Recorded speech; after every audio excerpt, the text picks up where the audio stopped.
이분은 그 대학 교수이기도 한데 말기 췌장암으로 시한부 인생을 선고받았습니다.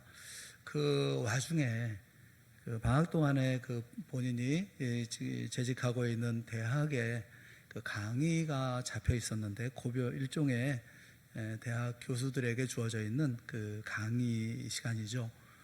자신이 이렇게 그 마지막에 인생의 마지막에 강의를 하는 게 옳은지 또 먼 거리를 다녀오는 게 맞는지 고민하다가 결정해서 그래서 다녀왔습니다. 400여 명의 교수 학생들 앞에 그 고별 강의를 한 거죠. 그리고 다시 일어날 수 없었던 그 마지막 강의. 그 마지막 강의라고 하는 그런 책이 나왔죠. 이 마지막 강의의 저자가 엘렌디 포시라고 하는 이분의 이야기입니다. 그때 이 그 마지막 강의라는 책에서 그분은 그런 얘기를 했어요. 역경이 존재하는 이유가 있다. 역경은 우리가 무언가를 얼마나 간절히 원하는지 깨달을 수 있는 기회를 주기 위해서 있는 것이다. 역경이 존재하는데 역경이 꼭 우리의 삶 가운데 있어야 되는 이유가 뭐냐면 우리가 무언가를 얼마나 간절히 원하는지 깨달을 수 있는 기회, 그 기회를 주기 위해서 이 역경은 있는 것이다. 그렇게 얘기를 했어요. 생명의 마지막 순간을 맞이하는 사람의 이야기이기 때문에 그 울림은 더 클 것이라고 크다는 생각이 듭니다.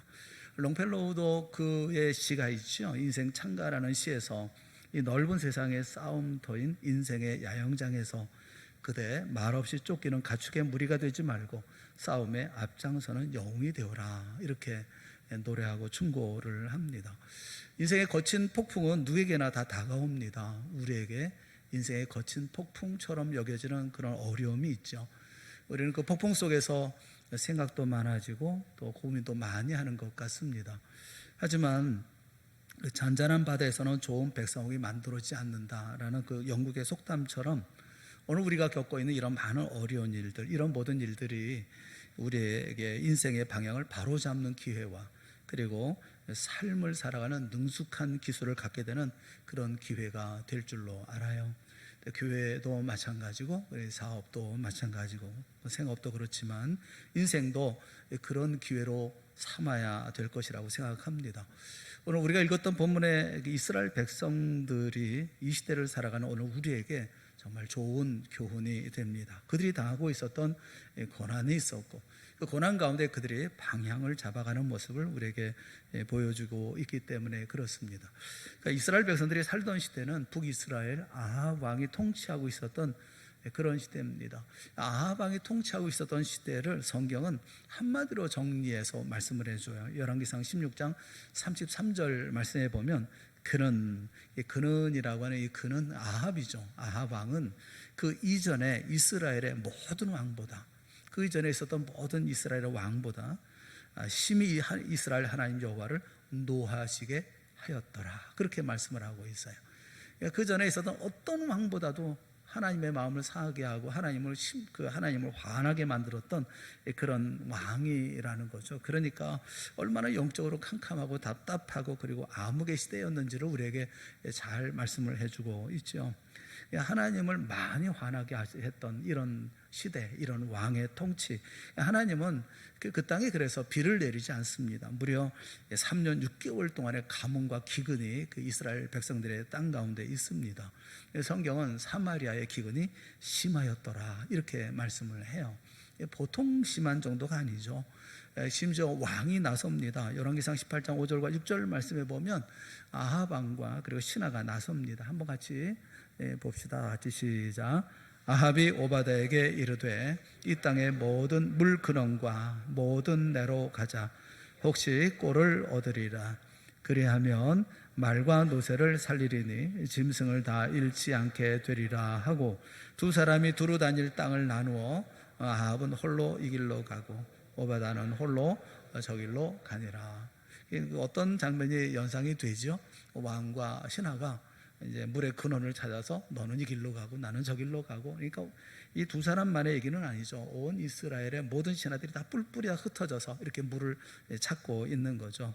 나라의 상황이 오죽하면 그 왕까지, 일국의 왕까지 나서서 물을 찾아다녔겠어요. 이런 상황을 우리는 그저 그렇구나, 고개를 끄덕끄덕거리면서 보면서 이렇게 생각하면서 지나갈 그런 상황이 아닌 겁니다. 입장을 바꿔놓고 생각해 보면 이 극심한 가뭄이 있죠. 3년 6개월 동안 가뭄이에요. 비가 오질 않습니다. 물은 찾을 수가 없어요. 심지어 그래서 말과 노새가 물을 먹질 못합니다. 마실 물이 없는 거죠. 그래서 헐떡이면서 비참하게 이 짐승들이 죽어가고 있는 거예요. 그러니까 짐승에게 나눠줄 물이 없는 겁니다. 사람도 마실 물이 없으니 이 짐승에게 나눠줄 물이 없는 거죠. 이것이 범죄로 말미암아 하나님의 징계를 받는 그 이스라엘 백성들의 그 민족의 모습이었습니다. 이런 처절한 상황 속에서도 특별하고 좀 의아하게 생각되어지는 것은 이들은 하나님을 향해서 부르짖지 않았다는 거예요. 하나님을 찾지 않습니다. 하나님께 돌아오려는 생각도 않고 있습니다. 여전히 인간적인 방법으로 문제를 해결하려고 합니다. 그러니까 혹시 어딘가에 물의 근원이 거기 있지 않을까? 혹시 어딘가 우리가 찾지 못한 물이 있지 않을까? 철저하게 인간적인 수단과 방법을 의존하고 있었다는 겁니다. 이 깨닫지 못하는 인간의 모습이죠. 죄 가운데 있을 때는 회개하지도 않고 끝까지 반항하고 그리고 그 길로만 계속 가죠. 3년 6개월 동안 그러고 있었다는 거죠. 도무지 방법이 없는, 몇 년이 되더라도 이렇게 다 목말라 죽어갈 수밖에 없는 그런 모습이에요.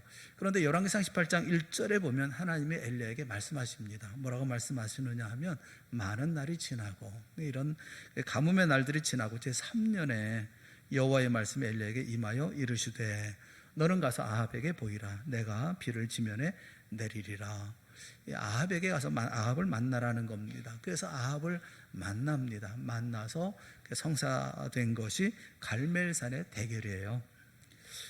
그 아합이 엘리야를 보면서 이스라엘을 괴롭히는 자라고 얘기를 하니까 엘리야는 다시 되받아서 내가 괴롭히는 게 아니라 당신이 괴롭히고 있는 겁니다. 당신이 하나님 말씀대로 안 살아서 이 문제가 생긴 거 아닙니까?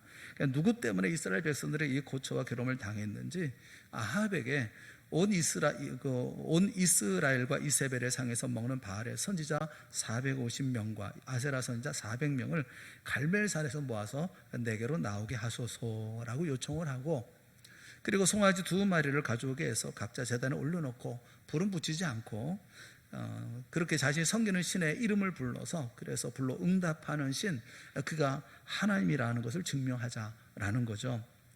그렇게 바알의 선지자 450명과 엘리야 한 사람의 대결이 시작된 겁니다. 백성들의 입장에서 볼 때는 누가 이길 것 같습니까? 여러분은 어떻게 생각하십니까? 사실 숫자로 보나 세력으로 보나 뒷배경으로 보나 엘리야에게는 승산이 없어 보입니다.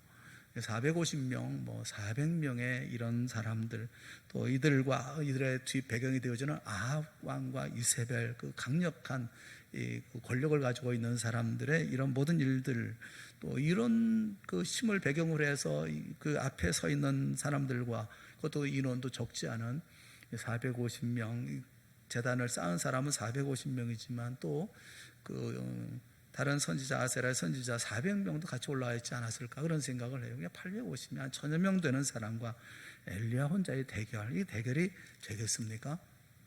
그런데 여러분, 엘리야를 혼자라고 생각하면 안 됩니다. 믿는 사람들은 그렇게 보면 안 되죠. 엘리야의 배후에는 살아계신 하나님이 계시고, 또 엘리야의 배후에는 살아계신 하나님의 능력의 손에 부림을 받고 있는 수천의 천사들이 그와 함께 있지요. 하나님의 사람 엘리야를 돕고 있다고 하는 사실을 우리가 잊지 말아야 되는 거죠. 보이지는 않지만. 그러니까 이스라엘이라는 작은 땅덩어리의 작은 땅이죠. 그 작은 땅덩어리의 왕인 아합과 이세벨을 뒷배경으로 하고, 더더군다나 말도 못하고 힘도 없는 우상 바알을 섬기는 450명의 사기꾼 집단들, 이런 인간 군상과, 그리고 천지 만물을 지으시고 섭리하시는 온 세상의 왕이신 하나님과 그 하나님을 섬기는 능력의 종 엘리야와, 그리고 수천의 천군 천사, 누가 이기겠습니까? 해보나 마나, 이 대결은 해보나 마나한 대결이 아니겠습니까? 그 와중에 우리가 눈여겨보려고 하는 것은 뭐냐 하면 이스라엘 백성들의 모습이에요. 그 21절 말씀에 보면 그 갈멜산 위에는 엘리야와 그리고 바알과 그 우상을 섬기는 선지자들만 있었던 것은 아닙니다. 많은 백성들이 함께 갈멜산 위에 올라와 있었죠. 이 갈멜산은 팔레스타인의 북서쪽에 있었습니다. 그러니까 이 산맥인데, 근데 가장 높은 산이 530m이고, 이곳에서 남동쪽으로 조금 치우쳐서 약 한 500m 높이의 거대한 고원이 있습니다. 오래전에 그곳에 하나님의 단이 세워져 있었죠. 그런데 오랫동안 버려져 있었고, 엘리야 시대에는 오히려 이 고원 위에 바알의 유명한 그런 제단이 있었습니다. 이 갈멜이라는 이름의 뜻이 뭐냐면 불타는 곳. 항상 재물이 이제 불타는, 그래서 갈멜이라고 이게 알려져 있어요. 이곳에 이스라엘 백성들이 수천의 이스라엘 백성들도 함께 올라와 있었던 것입니다. 이 사람들은 과연 그 엘리야에게 어떤 동의하는 마음, 또 협조하는 마음, 이런 마음으로 그곳에 모인 것일까요? 아니면 바알을 따르는 우상 숭배자들로 이곳에 있는 것일까요?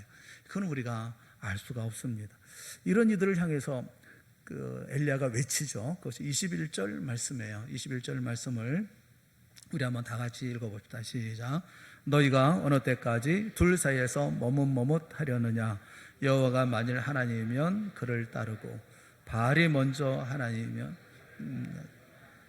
백성이 발 한마디도 대답하지 아니하는지라. 답답한 일인 거예요. 백성이 말 한마디도, 수천의 사람들이 모여서 말 한마디도 대답하지 않고 있어요. 엘리야는 여호와 하나님과 바알 사이에서 머뭇머뭇하고 있는 백성들에게 하나님을 섬길 것인지 바알을 섬길 것인지 택하라, 이 결단을 요청하고 있지요.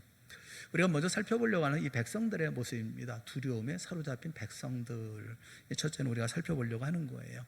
여기 머뭇머뭇한다라고 하는 이 파사라고 하는 이 말은 술 취한 사람처럼이라는 뜻을 가지고 있습니다. 그러니까 술 취한 사람이 어떻습니까? 갈짓자 걸음으로 가고 있다는 거죠. 가도 제대로 못 가는 겁니다. 이스라엘 백성들이 이리저리 왔다 갔다 하는, 이게 마음을 정하지 못하고 있다는 것입니다. 이 파사라는 말에는 또 그런 뜻도 있어요. 비틀려지다, 뒤죽박죽되다, 이런 뜻도 있습니다. 엘리야가 볼 때는 머뭇머뭇하고 있다라는 말이 뭐냐면 이스라엘 백성들 모두가 비비 꼬여 있거나 아니면 뒤죽박죽이라는 거죠. 엉망진창으로 보인다라는 겁니다. 자신들이 어떻게 할 것인지 이 정리가 안 되는 복잡한 마음을 가지고 있다는 거죠. 그것을 입증하는 것처럼 베로아누 다바, 그러니까 그 백성들은 단 한마디 말도 대답하지 않았다, 이렇게 얘기하고 있는 것을 통해서 이들의 모습이 어떤 모습인지 알 수가 있어요. 왜 그랬을까요? 근데 왜 대답을 못하고 있을까요? 왜 결정을 못하고 있을까요? 그 신앙이나 그 생각이나 그 삶의 모든 것들이 뒤죽박죽이었기 때문에 그렇습니다. 여러분 생각해 보면 이들은 알고 있습니다. 자신들에게 임한 이 3년 6개월의 가뭄, 이 기근, 이것은 하나님이 주신 기근이라는 걸 알고 있어요. 그러니 하나님이 몹시 두렵죠. 하나님이 두렵습니다. 그런데 하나님만 두려운 게 아니에요. 바알을 숭배하는 아합 왕의 눈치를 살피지 않을 수가 없습니다. 바알 신앙을 배격할 수 못하고 그냥 묵인하고 있는 겁니다. 아합도 두려운 거예요. 하나님도 두렵고 바알도 두렵고 아합도 두렵고, 하나님도 바알도 배격할 수는 없지만 이 사람들 마음에 할 수만 있으면 하나님도 바알도 다 선택하고 싶은 거예요. 이것도 저것도 결정하고 싶지는 않아요. 난 이 편이기도 하고 저 편이기도 하고. 사랑하는 여러분, 이게 가능합니까? 우리는 어떻습니까? 우리도 분명한 결정을 내려야 되지 않겠습니까? 하나님입니까? 아니면 세상입니까? 여러분 분명히 결정을 해야 되잖아요. 매사에 결정하며 살잖아요. 선택하며 살지 않습니까? 그럼 뭘 선택하면 사십니까? 예수님께서 이런 말씀하셨어요. 마태복음 12장 30절에 보면 아주 명확하게 이렇게 말씀을 하고 계십니다. 마태복음 12장 30절 말씀 우리 한번 같이 읽어봅시다. 다 같이 시작. 나와 함께 아니하는 자는 나를 반대하는 자요, 나와 함께 모으지 아니하는 자는 해치는 자니라. 나와 함께 아니하는 자, 함께 하지 않는 자는 반대하는 자. 이 반대라는 카타라는 말은 그냥 반대가 아니라 대항한다는, against, 대항한다라는 말이에요. 그러니까 예수님과 함께 하지 않는 사람은 예수님을 대항하는, 적극적으로 예수님을 대항하는 사람이다라는 것이고요.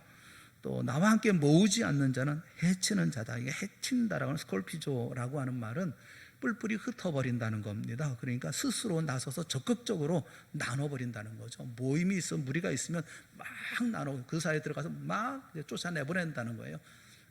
가라 뭐 이러면서 막 내보낸다는 겁니다. 막 흩어버리고 막 못된 짓을 한다는 겁니다. 이게 해치는 자라는 거예요. 예수님과 함께 하지 않는 자는 예수님에 대해 저항하거나 예수님이 하는 모든 일들을 방해하거나 이러는 자들이라는 거예요. 여러분, 그래서 신앙의 세계에 회색지대는 없습니다. 중간지대는 없어요.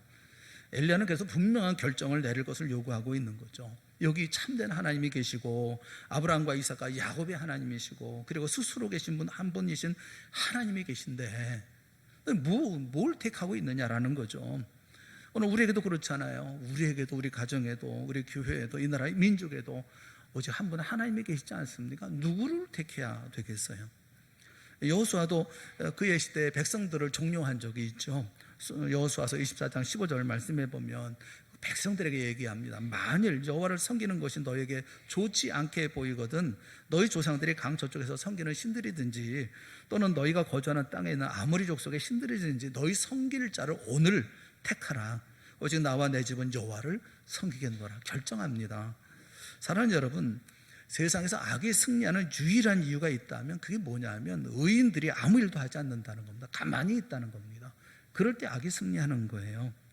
사랑하는 여러분, 우리 모두가 하나님을 택할 수 있기를 바랍니다. 우리 주님 예수 그리스도를 택하는 그 앞으로 나가는 여러분 모두가 되어질 수 있기를 주님의 이름으로 축원합니다. 그래야 하는 거예요. 우리는 언제나 주님을 택해야 되는 거예요. 언제나 하나님을 택해야 되는 거예요. 반드시 그렇게 해야 합니다. 누가 반대한다 할더라도 우리 하나님의 자녀는 그렇게 해야 되는 거예요. 좌로나 우로나 치우치지 아니하고 우리가 가야 할 길을 가야 되는 거예요. 주님이 라오디가 교회를 향해서 책망하신 것도 그런 이유 때문에 그런 것이 아닙니까? 요한계시록 3장 15절 16절 말씀에 보면 예수님께서 그렇게 말씀하죠. 내가 네 행위를 아노니 내가 차지도 아니하고 뜨겁지도 아니하도다. 내가 차든지 뜨겁든지 하기를 원하노라. 내가 이같이 미지근하여 뜨겁지도 아니하고 차지도 아니하니 내 입에서 너를 토하여 버리리라. 예수님께서 버리겠다고 말씀하고 있잖아요. 야고보 사도도 어떤 중간에서 이것도 저것도 아닌 사람을 향해서 그렇게 말씀을 해요. 야고보서 1장 8절에 보면 두 마음을 품은 자 이렇게 말씀해요. 두 마음을 품어서 모든 일에 정함이 없어요. 뭘 정할 줄을 몰라요. 이런 사람은 무엇이든지 주께 얻기를 생각하지 말라. 그렇게 경고하고 있어요. 이렇게 두 마음을 가지고 있어가지고 이것도 아니고 저것도 아니고 이런 삶을 살아가는 사람들은 주님한테 뭘 얻을 것이라는 생각하지 마라.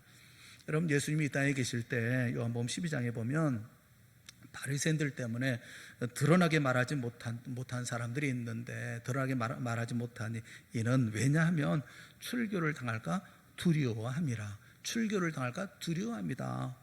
근데 그 다음에 말씀이 참 우리가 생각해야 돼요. 그들을 설명합니다. 그들은 어떤 사람들이냐.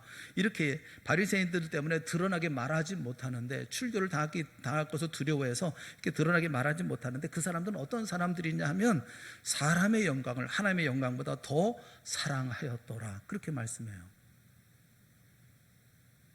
왜 두려워했는지 아십니까? 무엇이 두려운 줄 아십니까? 사람의 영광을 하나님의 영광보다 더 사랑했기 때문에. 이스라엘 백성들의 두려움의 원인이 뭔 줄 아십니까? 자기를 더 생각하고 자기를 더 사랑했기 때문에 그런 거예요. 그래서 두려운 거예요. 내가 피해를 입을까 봐 두려운 거예요. 내가 엘리야 편을 듣고 하나님을 선택해서 생겨나는 이런 여러 가지 피해, 그런 피해 때문에 두려운 거예요. 내가 손해볼까 봐 두려운 거예요. 내가 다칠까 봐 두려운 거예요. 히브리서 13장 12절 13절에 있는 말씀을 우리 한번 다 같이 읽어봅시다. 시작. 그러므로 예수도 자기 피로써 백성을 거룩하게 하려고 성문 밖에서 고난을 받으셨느니라. 그런즉 우리도 그의 치욕을 짊어지고 영문 밖으로 그에게 나아가자. 아멘. 이 말씀처럼 우리 모두가 주님의 고난의 십자가를 지고 주님께 나아가는 우리 모두가 될 수 있기를 주님의 이름으로 축원합니다. 예수님도 자기 피로써 백성을 거룩하게 하려고 성문 밖에서 고난을 받았다고 한다면 그럼 우리도 그의 치욕을 짊어지고 영문 밖으로 성문 밖으로 나아가 그에게로 나가는 게 맞지 않느냐. 그렇게 말씀하고 있는 거예요. 이스라엘 백성들의 두려움은 한마디로 한마디 말도 하지 못하고 있는 이 두려움을 물리쳐야 되잖아요. 깨뜨려야 되잖아요. 어떻게 깨뜨려야 합니까? 우리가 말씀을 보죠. 엘리야가 선택한 방법이 뭡니까? 두 번째, 두려움의 끝이 뭡니까? 두려움의 끝은 하늘의 불이다 하는 거예요. 모든 두려움의 끝은 하늘의 불이다.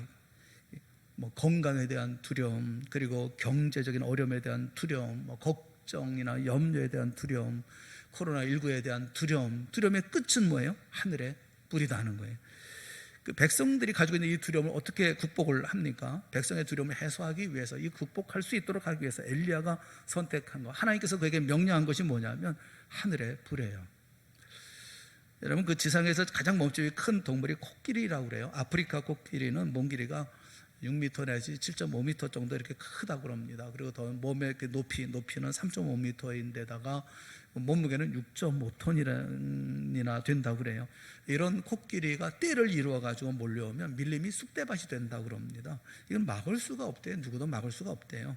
그런데 이런 엄청난 코끼리도 조련사의 손에서는 순한 강아지처럼 된다고 그래요. 코끼리 길들이는 법 여러분 아시잖아요. 많이 들었죠. 조련사가 무겁고 굵은 씨앗을 그 아기 코끼리의 다리에 묶는답니다. 그리고 말을 잘 들으면 먹을 것을 주고, 또 그렇지 않으면 굶기고, 이렇게 오랜 시간이 지나면 코끼리는 완전히 조련사에게 굴복한다는 거예요. 코끼리가 아무리 힘이 세워도 조련사를 못 이긴다는 겁니다. 다리에 가는 줄이라도 묶여 있으면 조금 힘을 주면 그 줄을 끊어버릴 수 있을 텐데 그냥 조련사의 노예가 되어져 버리고 만다는 거죠. 이렇게 하면 이렇게 하고 저렇게 하면 저렇게 한다는 거죠.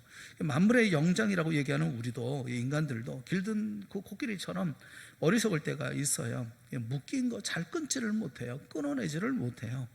이 세상에 여러 가지 어려움이 있잖아요. 근심이나 염려라든가 코로나19도 마찬가지고 끊지를 못해요. 이 세상에 종이 된 것처럼 이리 가라면 이리 가고 저리 가라면 저리 가고 그래요. 그러니까 자유도 없고요. 하나님의 은총도 없죠. 이스라엘 백성이 길들여진 코끼리처럼 잘 길들여져 있는 거, 무엇이 길들여져 있습니까? 우상 숭배와 제약이에요. 이스라엘 백성들의 모습을 보면. 우상이 뭡니까? 26절 말씀에 보면 우리가 주목할 단어가 하나 있는데, 26절에 그들이 받은 송아지를 가져다가 잡고 아침부터 저녁 낮까지 바알의 이름을 불러 이르되 바알이여 우리에게 응답하소서 하나 아무 소리도 없고 아무 응답하는 자도 없으므로 그들이 그 쌓은 제단 주에서 뛰놀더라 라고 말씀하고 있는데, 우리가 주목할 단어가 뛰놀더라 라는 거예요. 뛰논다 라는 말은 절뚝거린다 라는 뜻을 가지고 있어요. 당시 바알의 선지자들이 막 춤을 추면서 거기 주변에서 광란의 춤을 추는데, 그것을 보면서 성경이 뭐라고 얘기를 하느냐 하면 비꼬아서 절뚝거리는 춤을 추고 있다, 그렇게 말씀을 하고 있는 거예요. 이게 뭘 말합니까? 바로 서지 못했다는 겁니다. 우상 숭배는요, 바로 서지 못하는 거예요. 절뚝거리는 거예요. 우상을 숭배하면 인생은 똑바로 가지를 못하는 겁니다. 저는 이 바알의 제단의 광란에 대해서는 더 말씀드리고 싶은 생각은 없어요. 하나님의 제단, 그 하나님의 제단을 쌓고 있는 그 옆에서 난리치고 있는 바알의 제단, 거기에 희생이나 헌신이나 피 흘림이나 땀 흘림이나 이런 것은 아무런 의미도 없는 것이기 때문에 거기에 대해서는 얘기할 게 없어요. 저는 인생을 절룩이며 걸어가고 있는 모든 이스라엘 백성들, 똑바로 살지 못하고 있는 이스라엘 백성들, 이 사람들을 깨우치기 위해서, 그리고 이들을 모든 두려움에서 벗어나도록 하기 위해서는 강력한 하나님의 역사, 하늘의 불 위에는 아무것도 없는 이런 놀라운 역사가 있어야 되는데, 문제는 하늘의 불이 임할 만한 곳이 없다는 겁니다. 이스라엘 땅 모두가 우상 숭배와 죄악으로 다 오염되어져 있습니다. 그 어디에도 하나님의 응답이 임하기에, 하나님의 불이 임하기에 적합한 땅이 없어요. 적합한 곳이 없어요. 딱 한 군데 하나님의 불이 임할 만한 곳이 있었죠. 그것은 바로 갈멜산 위에 엘리야의 제단이었습니다. 엘리야의 제단은 이런 우상 숭배 속에서, 죄악 속에서, 가뭄과 기근과 그 두려움 속에서 죽어가고 있는 이스라엘의 유일한 희망의 장소였습니다. 화려한 아합의 궁궐도 비겁하게 침묵하는 이스라엘 백성, 어떤 땅도 하나님의 불이 임할 곳이 없습니다. 어디도 없죠. 희망은 오직 엘리야의 제단 밖에는 없었어요. 사랑하는 성도 여러분, 저는 우리가 이 민족의 희망이기를 소원합니다. 우리의 심령이 엘리야의 제단이 되어질 수 있기를 원해요. 우리 동산교회가 거룩한 재단이 되어서 하나님의 불이 임할 수 있기를 주님의 이름으로 축원합니다. 우리로 인해서 철산동이 살고, 우리로 인해서 광명시가 살고, 우리로 인해서 이 나라 이민족이 살아가는 놀라운 역사가 있기를 바랍니다. 여러분, 우리는 우리 사회와 이 민족의 희망이에요. 권력자의 회의실을 믿지 마세요. 박사의 연구실을 믿지 마세요. 권력자나 학자 그곳에 하나님의 불이 임하기를 여러분 기도하십시오. 그러나 정작 하나님의 불이 임할 곳은 바로 여러분의 심령이라고요.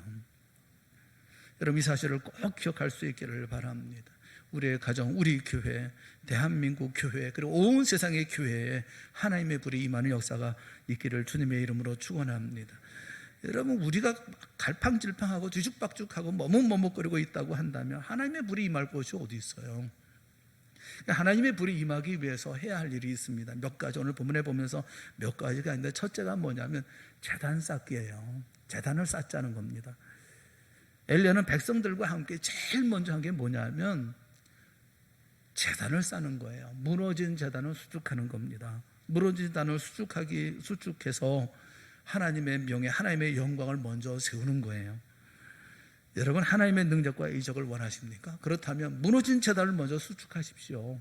여러분의 삶 속에 무너진 제단을 수축하고 어렵고 힘든 일을 만나셨습니까? 가정에 어려움이 있고 재가발로 인해서 복잡합니까? 코로나19 때문에 두렵습니까? 그렇다면 무너진 제단을 먼저 수축하세요.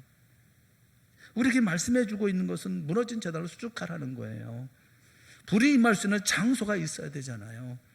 엘리야는 이스라엘의 12지파를 상징하는 12돌을 쌓기 시작합니다. 지금 민족을 위해서 민족의 이름으로 하나님의 의자의 제단을 쌓고 있는 거예요. 자신의 열심이라든가 자신의 열정이라든가 자신의 명예라든가 자신의 업적이나 자신의 이름이 아니라 하나님의 이름을 의지해서 이 민족을 위해서 제단을 지금 쌓고 있는 것입니다. 여러분, 그 교회 내에 취식을 금지한다, 이런 취는 취할 취자고요. 식은 먹을 식이에요. 그러니까 교회 내에서는 아무것도 먹으면 안 되는 거예요. 음식 먹는 것을 금지하는 겁니다. 걱정이에요. 오전 예배 1부, 2부 예배 드리고 난 다음에 저는 오후 예배를 제가 설교를 해야 됩니다. 오후 예배. 점심을 어떻게 해야 되죠? 조언을 좀 해주세요, 저한테. 어떻게 하면 좋겠어요, 저? 교회 안에서는 일절 아무것도 먹지 말래요. 그래서 제가 마음에 결정을 했어요. 안 먹기로. 교육자들한테도 제가 부탁을 드렸어요. 나 안 먹을 거니까 교육자들도 먹지 마세요. 했어요. 사랑하는 여러분, 예배는 중요해요. 한 끼 안 먹는 게 중요한 게 아니고, 하루 안 먹는 게 중요한 게 아니고, 일주일 안 먹는 게 중요한 게 아니고, 예배 드리는 게 중요한 거예요. 정 배고프면 이 빵 우유 사가지고 교회 문 밖에서 드시면 돼요. 문 밖에서는, 교회 내에서는 안 되는데 교회 밖에는 돼요. 그러니까 식당 가서 드셔도 되고 그러는데 우리는 그러면 안 되잖아요. 예배는 생명 걸고 예배해야 되는 거예요. 먹고 마시고의 문제가 아니고, 먹든지 마시든지 그게 뭐 그렇게 중요해요. 우리는 끝까지 예배를 드려야 돼요. 왜냐하면 그게 우리 민족의 살 길이니까요.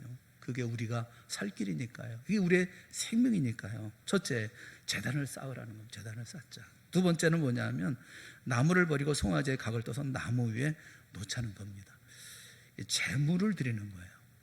하나님 앞에 제단을 쌓고 제물을 드리잖아요. 헌신이고 드림이지 않습니까? 여러분, 오늘 예배를 위해서 여러분이 쌓는 제단 위에 여러분 뭘 준비하고 뭘 올려놓기 위해서 가져오셨습니까? 여러분이 열심을 준비하셨기를 바랍니다. 여러분의 정성을 준비하셨기를 바랍니다. 헌신을 준비하셨기 바라고, 오늘 주님만 바라보는 충성을 준비하셨기를 바랍니다. 그럼 무엇보다 우리 자신을 준비하기를, 하나님 앞에 드리는 것으로 준비했기를 바랍니다. 우리 주님이 연락하실 재물을 준비해서 예배하는 우리 모두가 다 될 수 있기를 주님의 이름으로 축원합니다. 재물이 있어야 돼요. 우리가 절기 때마다 백성들이 나와야 되는데 그때마다 말씀하죠. 빈손으로 오지 마라. 빈손으로 오지 마라. 뭐라도 좀 가지고 나와야 되지 않겠어요? 우리가 예배 드리면서 아무것도 없이 그냥 덜렁 나왔다 갈 수는 없잖아요. 저는 여러분을 무척 사랑합니다. 여러분들은 참 용기 있는 사람들이에요. 코로나19와는 아무 상관없이 마스크 쓰고라도 나는 찬양대를 참 존경하고 사랑합니다. 마스크 쓰고라도 찬양한다는 거예요. 제가 처음에 어느 교회에서 코로나19가 시작했을 때 어느 교회에서 마스크 쓰고 찬양을 했다고 그래서 제가 막 화를 냈어요. 마스크를 쓰고 찬양하니 그냥 찬양을 해야지 무슨 찬양을 그렇게 하냐고. 근데 상황을 보니까 마스크 써야 될 것 같더라고요. 그거 어떻게 해야 되겠어요? 마스크 쓰고 찬양하면 되지. 저도 마스크 쓰고 설교를 하려고 그랬는데 그러면 말이 안 되더라고요. 그래서 제가 할 수 없이 이거는 제가 텔레비전 뉴스 하는 사람들이 마스크 쓰는 날 제가 마스크 쓰고 설교하기로 그렇게 했습니다. 여러분, 재물이 있어요. 드릴 것이 있어야 돼. 드릴 것이. 우리가 하나님 앞에 드릴 것이 있어야 되잖아요. 모두가 다 하나님 앞에 드릴 것을 가지고 나와서 여러분이 나온 것처럼 우리 모든 성도들이 지금 영상으로 예배하는 모든 성도들이 드릴 것을 가지고 나와서 하나님 앞에 예배하는 우리 모두가 다 되어질 수 있기를 주님의 이름으로 축원합니다. 이 모든 제단을 쌓을 때 엘리야 혼자 쌓은 게 아니에요. 백성들이 함께 했어요. 일부 백성들이겠지만 돌을 쌓고 나무를 쌓고 고랑을 파고 물을 떠오고 백성들이 함께 했거든요. 함께 하고 함께 예배하고 함께 참여하는 이런 역사가 있어야죠. 세 번째 했던 일이 있습니다. 그게 뭐냐면 물을 붓는 겁니다. 통넷에 물을 채워서 번제물과 나무 위와 그리고 제단 곁 도랑을 가득 채웁니다. 하늘에서 불이 내려오는 그것을 우리가 생각하면서 그러면서 제단을 쌓은 거잖아요. 근데 불과 물은 상극 아닙니까? 왜 물을 붓습니까? 왜 물을 붓고 왜 물을 그 주변의 도랑에 이게 가득 채웁니까? 그것은 믿음의 도전이에요. 이건 엘리야의 믿음입니다. 하나님의 불이 임하시기만 하면 제 아무리 제단에 차고 넘치는 물이 있다 하더라도 바싹 다 태워버리고 말 것이라고 그는 믿는 거예요. 이건 아무것도 아니라는 것을 믿는 거예요. 여러분, 하나님의 불을 꺼뜨릴 세력이 세상에 어디에 있어요? 하나님의 불이 임하면 그것을 방해할 수 있는 사람, 방해할 수 있는 세력, 또 무슨 어떤 장애물, 어떤 것이 있겠습니까? 제단 싸우면서 믿음으로 도전하는 거죠. 이번에 내려온 명령들 가운데 우리에게 주어진 어떤 그런 일들 가운데 하나가 찬송을 좀 마스크 쓰고 작게 하라는 게 있어요. 난 보면서 참 웃었어요. 찬송을 작게 하래요. 기도도 작게 하래요. 그건 내가 하고 싶은 대로 내가 하는 거지. 누가복음 19장에 보면요, 예수님이 예루살렘에 입성합니다. 그러자 제자들과 많은 사람들이 찬송을 합니다. 그것을 바리새인들이 제지합니다. 예수님께 와서 제자들을 책망하라고.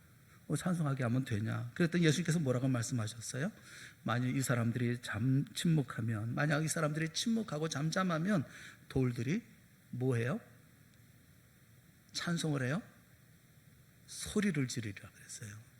그 말씀이 여러분 찬송을 금합니다. 찬송하지 못하게 하십시오. 그랬더니 예수님께서 그러면 이 사람들이 침묵하면 돌들이 찬송하는 게 아니라 소리를 지를 거라고. 예배하고 할 때에 그 가운데 우리를 막을 수 있는 뭐가 있겠어요? 우리는 그럴 때일수록 더 강하게 찬송해야 되는 것이 아니겠습니까? 자, 우리 찬양대도 있는 힘을 다해서 마스크를 썼지만 찬양을 열심히 하고, 우리 성도들도 이 마스크를 썼지만 열심히 찬양하고 기도할 수 있기를 주님의 이름으로 축원합니다. 예. 하나님의 역사는 어떤 어려움과 어떤 고난에도 불구하고 반드시 실현되고 맙니다. 아무리 장애물이 많아도 하나님의 역사는 반드시 나타나고 맙니다. 장애물을 산더미같이 쌓아보십시오. 하나님의 역사는 반드시 실현되고 맙니다. 이것을 믿는 거, 그게 물을 붓는 거예요.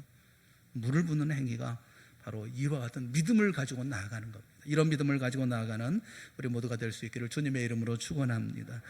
마지막 네 번째가 하나님께 간절히 기도하는 거예요. 36절 37절 말씀 우리 한번 같이 보겠습니다. 36절 37절 같이 봅시다. 시작. 저녁 소재 드릴 때에 이르러 선지자 엘리야가 나아가서 말하되 아브라함과 이삭과 이스라엘의 하나님 여호와여, 주께서 이스라엘 중에서 하나님이신 것과 내가 주의 종인 것과 내가 주의 말씀대로 이 모든 일을 행하는 것을 오늘 알게 하옵소서. 여호와여, 내게 응답하옵소서. 내게 응답하옵소서. 이 백성에게 주 여호와는 하나님이신 것과 주는 그들의 마음을 되돌려 켜심을 알게 하옵소서 하매. 저녁 소재 드릴 때 기도하기 시작합니다. 이 저녁 소재라고 하는 것은 하루 해가 지기 3시간 전에 저녁 소재를 드립니다. 그러니까 온 이스라엘 백성들은 해지기 3시간 전에 오후 3시가 되면 그러면 하나님께 경배를 드려요. 그러니까 베드로와 요한도 오후 3시에 성전에 올라가서 기도했다, 그렇게 말씀하잖아요. 그러니까 여러분, 이 엘리야가 기도한 이 기도는 어떤 기도냐면 이스라엘의 모든 하나님의 백성과 함께 드린 기도라는 거예요. 함께 한 연합된 기도라는 거예요. 바로 그 시간 누군가는 예루살렘 성전에서 갈멜산을 바라보면서 기도하고 있었을 것이라고요. 누군가는 이 갈멜산을 생각하면서 이스라엘 백성들, 신실한 믿음의 사람들은 기도하고 있을 거라고요. 갈멜산에 엘리야를 응원하고 그 가운데 하나님의 불이 임할 것을 기도하고 있을 이스라엘 수많은 사람들, 온 이스라엘 하나님을 섬기는 모든 하나님의 주의 자녀들이 엘리야와 함께 지금 기도하고 있는 거라고요. 사랑하는 여러분, 지금 이 시간 대한민국 방방곡곡에 신실한 주의 자녀들이 우리와 함께 예배하고 우리와 함께 찬송하고 우리와 함께 기도하고 우리와 함께 경배하고 있다는 사실을 잊지 마십시오. 그런 우리의 재단에 하나님의 불이 임할 줄로 믿습니다. 그래서 이 땅의 모든 어려움이 사라지게 되어질 줄로 믿습니다. 기도는 마무리, 기도는 승리를 가져다줄 결정적 요소이고 지금 이때가 저녁 소제를 드릴 기도할 때라고요. 여기 주목해야 할 것은 이 엘리야의 기도는 대단히 짧다는 겁니다. 엘리야의 기도는 굉장히 짧아요. 그 히브리어로 봤을 때 단어가 31개의 단어입니다. 31개의 단어로 이루어져 있어요. 이 기도는 굉장히 짧은 기도예요. 엘리야가 기도한 그 기도가 그 31개의 단어를 기도했을 때 얼마나 걸렸을까? 20초가 걸리질 않아요. 20초도 걸리지 않아요. 1분도 걸리질 않아요. 바알 선지자는 하루 온종일 종일토록 기도했어요. 그런데 아무런 응답도 받지 못했는데 엘리야는 단지 31개의 단어를 가지고 20초도 안 되는 그동안에 기도했을 때 하나님은 즉시 불로응답해 주셨어요. 기도가 끝나자마자 바로 응답을 해 주셨어요. 그처럼 다시 간절히 기도했을 때 모든 기근과 고통과 목마름을 해결해 주시는 큰 비를 내려주지 않습니까? 38절부터 40절 말씀 우리 한번 같이 보겠습니다. 38절부터 40절 다 같이 시작. 이에 여호와의 불이 내려서 번제물과 나무와 돌과 흙을 태우고 또 도랑의 물을 핥은지라. 모든 백성이 보고 엎드려 말하되 여호와 그는 하나님이시로다, 여호와 그는 하나님이시로다 하니 엘리야가 그들에게 이르되 바알의 선지자를 잡되 그들 중 하나도 도망하지 못하게 하라 하매 곧 잡은지라. 엘리야가 그들을 기손 시내로 내려다가 거기서 죽이니라. 엘리야가 쌓은 재단 하나님의 불이 내려옵니다. 모든 것을 태웁니다. 그런데 제일 먼저 태운 것은 번제물을 태워요. 여러분 말씀 보면서 이상하지 않아요? 이에 여호와의 불이 내려서 모든 것을 다 태워버렸다 해도 되잖아요. 그런데 여기 보면 말씀합니다. 번제물과 나무와 돌과 흙을 태우고 또 도랑의 물을 핥은지라. 하나씩 말씀을 해요. 왜 그렇겠어요? 이것은 엘리야가 쌓은 제단만을 얘기하고 있지 않습니다. 이 나무는 누가 갖다 놓은 나무입니까? 이 돌은 누가 갖다 놓은 돌입니까? 이 흙은 누가 정리한 흙입니까? 이 도랑의 물은 누가 떠온 물입니까? 이것은 이스라엘 백성들이 함께 만들어 놓았던 그런 제단인 거예요. 백성들은 그것을 봅니다. 번제물이 탑니다. 그 다음에 그 밑에 나무가 탑니다. 그리고 돌이 탑니다. 흙이 탑니다. 그리고 그 주변에 모든 물들이 다 태워서 다 사라져버리고 맙니다. 하나님께서 나를 받아주셨구나 하는 감격스러움이 있는 거예요. 하나님이 나는 저기서 도랑을 파고 흙을 헤치고 나는 물을 가져왔는데 하나님은 내가 떠온 그 물을 다 태워버리셨구나, 다 말라버리셨구나, 그곳에 불이 하나님의 불이 임했구나. 번제물만 태운 것이 아니라 전부 하나씩 다 태웁니다. 거기에는 나의 땀이 있고 내 눈물이 있고 내 믿음이 있고 내 열심이 있고 하나님 사랑하는 마음이 있는데 그런데 하나님이 그것을 다 태워버리시고 마는 거예요. 그래서 그들 모두가 다 하나님 앞에 감격을 합니다. 감격하면서 얘기를 합니다. 여호와 그는 하나님이시로다, 여호와 그는 하나님이시로다. 감격의 자리가 되어진 거예요. 사랑하는 여러분, 우리가 모여서 함께 예배 드릴 때 하나님께서는 이처럼 우리의 모든 예배를 받아주실 줄을 믿습니다. 번제물을 태우고 돌을 태우고 나무를 태우고 흙을 태우고 그 모든 물을 다 태우는 것처럼 여러분 한 사람 한 사람의 헌신을 다 태워주시고 하나님의 불로 채워주실 줄로 믿습니다. 중요한 것은 여기 보면 제단 곁에 엘리야와 제단 가까이에 백성들이 있었어요. 근데 아무도 상하지 않습니다.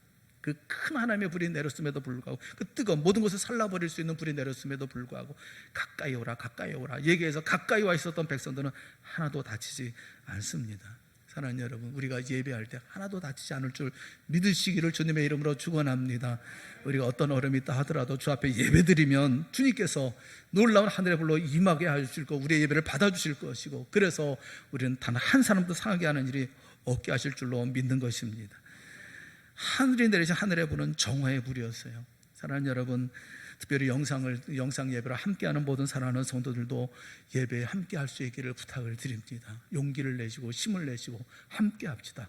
그래서 하나님 앞에 내가 이 물을 퍼오는 일이든지, 아니면 나무를 쌓는 일이든지, 돌을 쌓는 일이든지, 또 도랑을 캐는 일이든지, 이 한 가지를 같이 하고, 그래서 그 가운데 하나님의 놀라운 불을 경험하고, 또 하나님께서 나를 받아주심에 그는 하나님께서도 고백하는 놀라운 감격의 믿음의 역사가 일어날 수 있기를 바라는 것입니다. 우리 가운데 태워져야 하고 없어져야 할 모든 죄악을 사르는 불이 이 가운데 우리 가운데 임하게 되어질 줄로 믿는 거예요. 사랑하는 여러분, 우리가 할 일이 뭡니까? 제단을 쌓는 거예요. 제단을 쌓는 거예요. 지금 우리가 해야 할 일은 제단을 쌓는 거예요. 하나님의 불이 임할 제단을 쌓는 게 그게 우리 가장 우선입니다. 무너진 예배를 회복하십시오. 무너진 예배, 내 삶 속에 무너진 예배를 회복하십시오. 내 신앙 속에 무너진 예배를 회복하십시오. 내 가정에 무너진 예배를 회복하십시오. 동산교회, 이 대한민국 교회에 무너진 예배를 회복하십시오. 나의 가장 소중한 번제물을 주 앞에 드리십시오. 하나님의 역사는 반드시 이루어질 것이라는 믿음으로 제단에 물을 부으십시오. 그리고 오직 주님을 바라보며 기도하십시오. 바로 여기에 하나님의 불이 임하고 모든 것을 태워버려 주실 것입니다. 그리고 놀라운 회복의 역사, 큰 비가 내리는 놀라운 회복의 역사가 우리 가운데 일어나게 되어질 것입니다. 이 역사의 시작이 우리 동산교회가 될 수 있기를 주님의 이름으로 축원합니다. 함께 기도하겠습니다. 사랑의 하나님 아버지, 은혜를 베풀어 주시옵소서. 우리 모두가 주 앞에 설 수 있기를 원합니다. 예배하며 주님을 바라보며 힘을 다하여 우리의 모든 것을 드리며 하나님의 이 땅에 내리시는 그 불을 간절히 소망하오니 주여 이 땅에 은혜를 베풀어 주시고 정결하게 하여 주시옵시고 모든 것들은 사라지며 이제 큰 비로 말미암아 회복의 놀라운 역사가 일어날 수 있도록 인도하여 주시옵소서. 이 모든 시작은 엘리야의 제단처럼 우리 사랑하는 동산교회 모든 성도들의 심령이 바로 엘리야의 제단이 되게 하시고, 우리 동산교회가 엘리야의 제단이 되게 하시며 대한민국 교회가 이 엘리야의 제단이 되게 하여 주셔서 하늘의 불이 임하는 놀라운 역사를 보고 그런 진정 하나님이라고 고백하는 역사가 있게 하여 주시옵소서. 예수님의 이름으로 간절히 기도드리옵나이다. 아멘. 우리 자리에서 다 같이 일어나셔서 우리 같이 찬송하겠습니다. 487장 찬송하겠습니다.